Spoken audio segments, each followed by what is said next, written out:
और पारस राम जी और कोई नाम शेष तो नहीं है लगभग, है ना। हाँ, धर्मदास जी वो आज नहीं आ पाए हैं, कुछ सदस्य कुछ व्यस्तता की वजह से और स्वास्थ्य के कारण से भी वो शायद ना आ पाए हैं। अच्छा अच्छा, जी जी, ठीक है।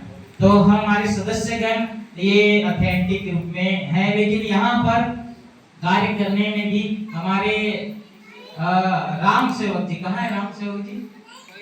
चंदन लगा रहे हैं, राम सेवक जी हैं। हमारी दो संस्था है, देवपुर संस्था एक है जो संत कबीर सेवा संस्थान के नाम से, और यहाँ पर कबीर संस्थान ये यथार्थ फाउंडेशन संचालित होता है।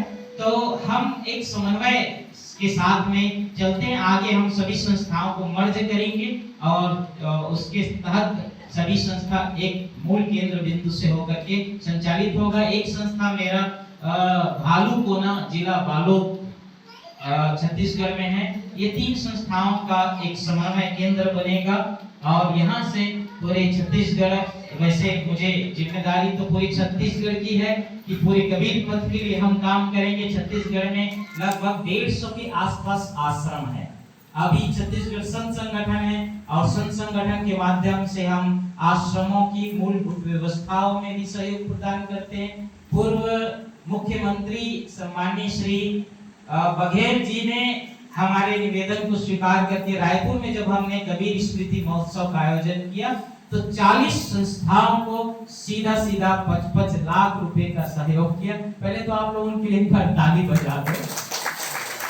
और शोध संस्थान का एक उपक्रम और शेष है, जैसे अभी साहब कह रहे थे ना, कबीर साहब को लोग पढ़े लिखे नहीं है ऐसा कहते हैं, लेकिन सोचो जो लोग पढ़े नहीं लिखे, कागज, मैं कहता हूँ आखन देखी तू कागज की लेखी रे, मेरा तेरा मनुआ कैसे कोई रे, ऐसा एक बात है। लेकिन सतगुरु कबीर साहब जो पढ़े लिखे नहीं हो तो उनके जीवन पर आज लोग पीएचडी कर रहे हैं, उनके ज्ञान पर लोग पीएचडी की डिग्री प्राप्त कर रहे हैं। उन्होंने जीवन को पढ़ लिया था, उन्होंने जिस चीज को पढ़ा तो शायद हम ना पढ़ पाते हो, शायद स्कूल में पढ़ाई ना होती हो, उस बात की पढ़ाई सतगुरु कबीर साहब जी ने पढ़ा और उन चीजों को पढ़ा। वो प्रेम के पाठ को पढ़ पाया, वो जीवन के दर्शन को पढ़ पाया, आत्म दर्शन को पढ़ पाया, और उसको पढ़ने के बिना बाकी शिक्षा अधूरी है। जैसे सर्व शिक्षा अभियान का सूत्र है, सब पढ़ें और किधर बढ़े, आगे बढ़े, थोड़ा आगे बढ़ जाओ।